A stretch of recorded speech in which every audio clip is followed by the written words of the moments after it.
வணக்கம். இன்றைக்கி வீடியோவில் நம்ம ரோட்டு கடைகளில் கிடைக்கக்கூடிய காளான் ரெசிபி எப்படி வீட்டிலே செய்கிறதுன்னு பார்க்க போகிறோங்க. இன்றைக்கி நம்ம காளான் எதுவுமே பயன்படுத்தாமல் வீட்டில் இருக்க முட்டைக்கோஸை பயன்படுத்தி ரொம்ப டேஸ்டியாக கடையில் விற்கிற மாதிரியே எப்படி காளான் ரெசிபி செய்கிறதுன்னு வாங்க வீடியோவில் பார்க்கலாம். ஃபஸ்ட்டு ஒரு மிக்சிங் பவுல் எடுத்துகிட்டு அதில் ஒரு கப் அளவுக்கு பொடியாக நறுக்குன முட்டைக்கோஸை சேர்த்துக்கலாங்க. நல்லா கழுவிட்டு சேர்த்துக்கோங்க. இப்போது இந்த முட்டைக்கோஸ் கூடயே நம்ம அரை கப் அளவுக்கு மைதா மாவு சேர்த்துக்கிறோங்க.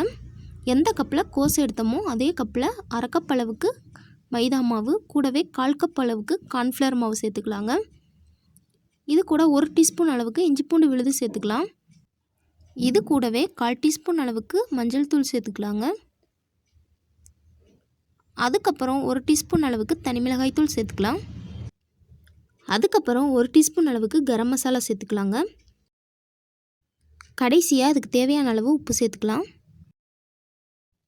இது எல்லாத்தையும் சேர்த்துட்டு முதல்ல இதை தண்ணி சேர்க்காமல் நல்லா மிக்ஸ் பண்ணி விட்டுக்கலாம். அதுக்கப்புறம் கொஞ்சமாக தண்ணி தெளித்து நல்லா மிக்ஸ் பண்ணிக்கலாங்க. இந்த அளவு நல்லா மிக்ஸ் பண்ணதுக்கப்புறமா இப்போ இது கூட நம்ம தண்ணி சேர்த்து மிக்ஸ் பண்ண ஆரம்பிச்சிக்கலாம்.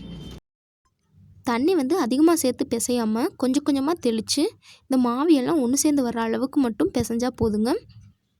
ரொம்ப தண்ணியாக இருக்கக்கூடாது. பாருங்கள், இந்த அளவுக்கு நம்மளோட மாவோட பதம் இருக்கணும். இதை அப்படியே எண்ணெயில் கொஞ்சமாக கிள்ளி விட்டு பொரிச்சு எடுக்க போகிறோம். பாருங்கள், கரெக்டான பதத்தில் நம்மளோட மாவு ரெடியாக இருக்குது. இப்போது இதை நம்ம பொரிக்கிறதுக்கு எண்ணெயை சூடு பண்ணிக்கலாங்க. எண்ணெய் நல்லா இந்த அளவுக்கு சூடானதுக்கப்புறமா நம்ம பிசைஞ்சு வச்சுருக்க மாவை இந்த மாதிரி கொஞ்சமாக எண்ணெயில் கிள்ளி விட்டுக்கலாம். நம்ம பக்கோடாலாம் எப்படி பொரிப்போமோ அதே மாதிரியே இதை நம்ம பொரித்து எடுத்துக்கலாங்க. இந்த மாதிரி எண்ணெயில் சேர்த்ததுக்கப்புறமா இதை நல்லா ஒரு பக்கம் வெந்ததுக்கப்புறமா மறுபடியும் திருப்பி போட்டு மறுபக்கமும் நல்லா வேக விட்டுக்கலாங்க. 2 பக்கமும் நல்லா வெந்ததுக்கப்புறமா இப்போ இதை நம்ம வெளியே எடுத்துடலாங்க. பாருங்கள், நல்லா கோல்டன் ப்ரௌன் கலராக நல்லா வெந்து வந்துருச்சு. இப்போ இதை நம்ம வெளியே எடுத்துடலாம். இது அப்படியே சாப்பிட்றதுக்கும் ரொம்ப டேஸ்டியாக இருக்குங்க. இப்போ இதே மாதிரி இருக்க எல்லாத்தையும் பொரித்து எடுத்ததுக்கப்புறமா இதை நம்ம சின்ன துண்டுகளாக உடச்சி எடுத்துக்கலாங்க. இந்த மாதிரி எல்லாத்தையும் சின்ன துண்டுகளாக உடச்சி விட்டுக்குங்க. முட்டைக்கோஸ் எல்லாத்தையும் நல்லா பொரித்து சூப்பராக ரெடி பண்ணி வச்சாச்சு. இப்போது காளான் ரெசிபி செய்கிறதுக்கு ஒரு பேன் அடுப்பில் வச்சுக்கலாம். பேன் நல்லா சூடானதுக்கப்புறமா அதில் 1 டேபிள் ஸ்பூன் அளவுக்கு எண்ணெய் சேர்த்துக்கலாம். இது கூட ஒரு பெரிய வெங்காயத்தை இந்த மாதிரி பொடியாக கட் பண்ணி வச்சுருக்கேன், அதை சேர்த்துக்கலாங்க. சேர்த்துட்டு இதை நல்லா கண்ணாடி பதம் வர்ற வரைக்கும் வதக்கி விட்டுக்கலாம். வெங்காயம் நல்லா வதங்கணும்னு அவசியம் இல்லை. இது கூட ஒரு கொத்து கருவேப்பிலையை சேர்த்து வதக்கி விட்டுக்கலாம்.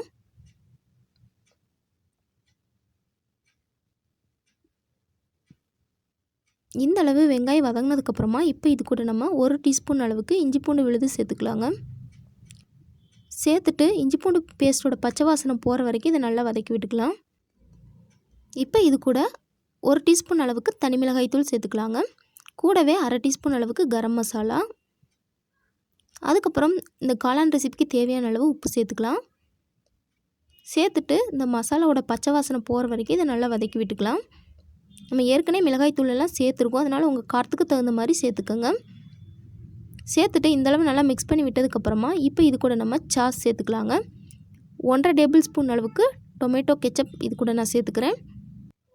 உங்ககிட்ட சாஸ் இல்லை அப்படின்னா அதுக்கு பதிலாக நீங்கள் 2 தக்காளி பழத்தை நல்லா வலுவலுப்பாக அரைச்சி அது இது கூட சேர்த்துக்கலாங்க. சேர்த்துட்டு இந்தளவு நல்லா மிக்ஸ் பண்ணி விட்டதுக்கப்புறமா இப்போ இது கூட நம்ம கார்ன்ஃப்ளவர் மாவு சேர்க்க போகிறோம். 1 டேபிள் ஸ்பூன் அளவுக்கு கார்ன்ஃப்ளவர் மாவை நல்லா அரை கப் தண்ணியை சேர்த்து நல்லா கட்டிகள் இல்லாமல் கரைச்சி எடுத்துக்கலாம்.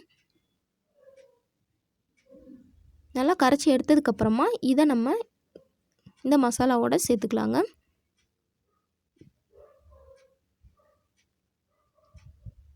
சேர்த்துட்டு இதை நல்லா மிக்ஸ் பண்ணி விட்டுக்கலாம். கார்ன்ஃப்ளவர் மாவு சேர்த்த உடனே இது நல்லா கட்டிப்பட ஆரம்பிச்சிரும்.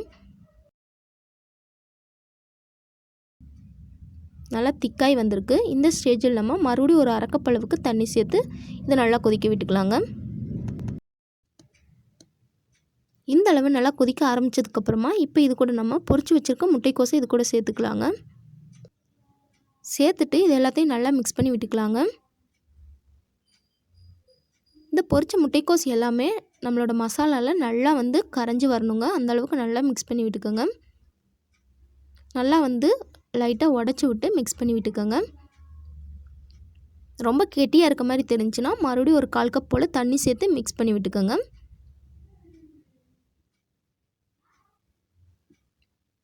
ஒரு 2 நிமிஷம் இந்த மாதிரி நல்லா மிக்ஸ் பண்ணி விட்டதுக்கப்புறமா கூடவே பொடி பொடியாக நறுக்கின மல்லி இலைகளை சேர்த்துட்டு நல்லா மிக்ஸ் பண்ணி விட்டுட்டு ஸ்டவ்வை ஆஃப் பண்ணிக்கலாங்க. அவ்வளோதாங்க, ரொம்பவே சுவையான நம்மளோட காளான் மசாலா ரெடி ஆயிடுச்சு. இது அப்படியே சூடாக கொஞ்சமாக கொத்தமல்லி இலையும் கொஞ்சமாக பொடி பொடியாக நறுக்கின வெங்காயமும் சேர்த்து சூடாக சாப்பிட்டீங்க அப்படின்னா ரொம்ப ரொம்ப அட்டகாசமாக இருக்குங்க. கண்டிப்பாக நீங்களும் உங்கள் வீட்டில் ட்ரை பண்ணி பாருங்கள். ட்ரை பண்ணிவிட்டு எப்படி வந்துச்சு அப்படிங்கிறத மறக்காமல் கீழே கமெண்ட்டில் சொல்லுங்கள். இந்த வீடியோ உங்களுக்கு பிடிச்சிருந்தால் லைக் பண்ணுங்கள், ஷேர் பண்ணுங்கள், மறக்காமல் நம்ம சேனலை சப்ஸ்கிரைப் பண்ணிக்கோங்க. தேங்க்ஸ் ஃபார் வாட்சிங்.